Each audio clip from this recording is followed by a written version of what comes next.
কি করেছেন। আপনাদের অত্যন্ত জনপ্রিয় আমাদের এই এলাকার এমপি, এলাকার বাসিন্দা জনাব ওয়াকিল উদ্দিন উপস্থিত আছেন।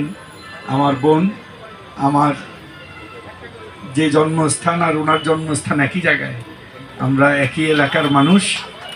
হাসিনা বাড়ি বর্তমান আমাদের সংসদ সদস্য, আর যার তত্ত্বাবধানে আমরা থাকি আমাদের কাউন্সিলর বাবুল, কারণ ওনার মানে এই এলাকার দায়িত্ব ওনার। এই যে আজকে যে কার্ড বিতরণ করা সবই ওনার। আর বিশেষ করে আমি ধন্যবাদ জানাচ্ছি আমার বড় ভাই, আমার যে স্কুলে আমি পড়ার সৌভাগ্য হয়েছে, ফিরোজ এম হাসান, যে উনি এই বাড়িধারা সোসাইটির সভাপতি এবং আমাকে অত্যন্ত স্নেহ করেন। তো উনি আজকে এখানে এসেছেন, যে এই জায়গাটা করে দিয়েছেন যে আমরা আমাদের এই টিসিবির কার্যক্রমটা উদ্বোধন করতে পারি।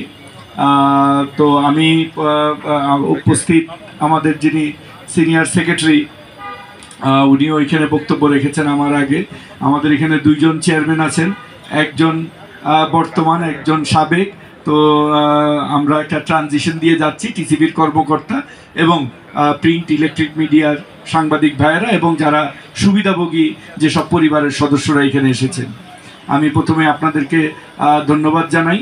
মাননীয় প্রধানমন্ত্রীর যে উদ্যোগটা, এই উদ্যোগটা যদি আমরা সফল করতে চাই, তাহলে এই যে আমরা অনুষ্ঠান করে সকলের সময় নষ্ট করে আমরা মানুষকে এনে প্রায় একটা দিন বা অর্ধেক দিন নষ্ট হয়ে যায় তাদের এই মানে ন্যায্য মূল্যে বা সাবসিডাইজ মূল্যে পণ্যটা সংগ্রহ করতে। আমরা চাই, আমি অনুরোধ করব আমার সংসদ সদস্য, কাউন্সিলর, মহিলা সংসদ সদস্যকে একটা পার্মানেন্ট দোকানের ব্যবস্থা করতে, যেখান থেকে টিসিবির পণ্যটা সুবিধাজনক সময়ে আমাদের সুবিধাভোগীরা কার্ড দেখে নিতে পারবে। এটা হলো এক নাম্বার আমার অনুরোধ। আমরা এইভাবে করতে চাই না, কারণ এটার একটা ব্যাকগ্রাউন্ড আছে। যখন এটা শুরু করেছিল তখন কিন্তু এটা ছাড়া বিকল্প ছিল না।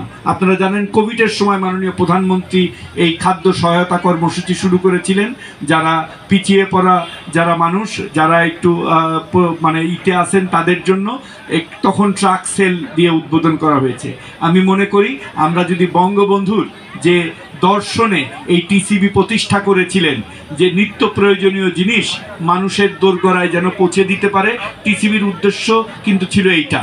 এবং টিসিবির যে কস্কোর দোকানগুলি ছিল, আমি নিজেও ছোটবেলায় রেশন কার্ড নিয়ে এবং ন্যায্য মূল্যের দোকান থেকে তখন সাবান পাওয়া যেত, ম্যাচ পাওয়া যেত, বিভিন্ন জিনিস আমরা কিন্তু সংরক্ষক ওইখান থেকে এনেছি।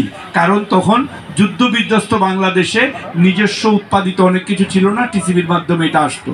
তো মাননীয় প্রধানমন্ত্রী এই দীর্ঘ সময়ে বিভিন্ন সরকার ক্ষমতায় ছিল, বিশেষ করে সামরিক সরকারগুলো ক্ষমতায় থেকে টিসিবিকে একেবারেই ভঙ্গুর অবস্থায় নিয়ে গেছিল।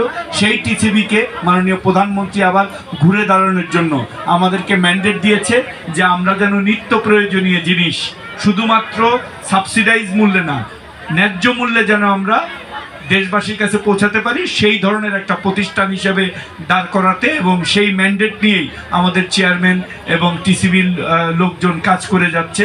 প্রয়োজনে আমরা যেন যে কোনো নিত্য প্রয়োজনীয় জিনিস যেটা আমদানি করতে হয় সেটা আমদানি করে আমরা ন্যায্য মূল্যে দিতে পারি, সাধারণ মানুষ যেন এটা সুবিধা নিতে পারে। তো আমাদের এমপি মহোদয় বলেছেন যে আমরা রমজানটা কিভাবে, কি ম্যাজিকে, আসলে কোনো ম্যাজিক না। এই জিনিসটা মাননীয় প্রধানমন্ত্রীর দূরদর্শী পরিকল্পনা।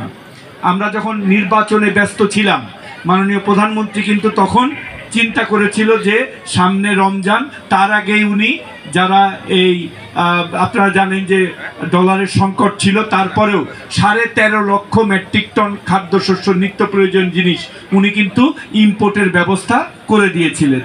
আমি দায়িত্ব নেওয়ার পরে উনি আমাকে বলেছেন যে তোমার কোনো চিন্তা করার দরকার নাই, খাদ্যপণ্য আছে, এটার ব্যবস্থাপনাটা জানি সুষ্ঠু হয়।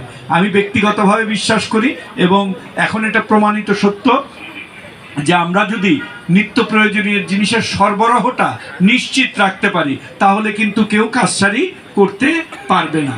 আমাদের লক্ষ্য এবং উদ্দেশ্য টিসিবি এবং আমাদের যে ব্যবস্থাপনা আছে তার মাধ্যমে নিত্য প্রয়োজনীয় জিনিস যেন মানুষের সব সময় অ্যাভেলেবেল থাকে, এটা জানি কখনো সংকট তৈরি না হয়। এই লক্ষ্যেই আমরা আমাদের কাজ করে যাচ্ছি। দ্বিতীয় হলো 1 কোটি পরিবার প্রায় 4 থেকে 5 কোটি লোক। তো এই তালিকাটা যদি একটু সংশোধন করা হয়, আমি জানি যে প্রত্যেক জায়গায় আমাদের যে তালিকা আছে, কিছু লোক মারা গেছে, কিছু লোক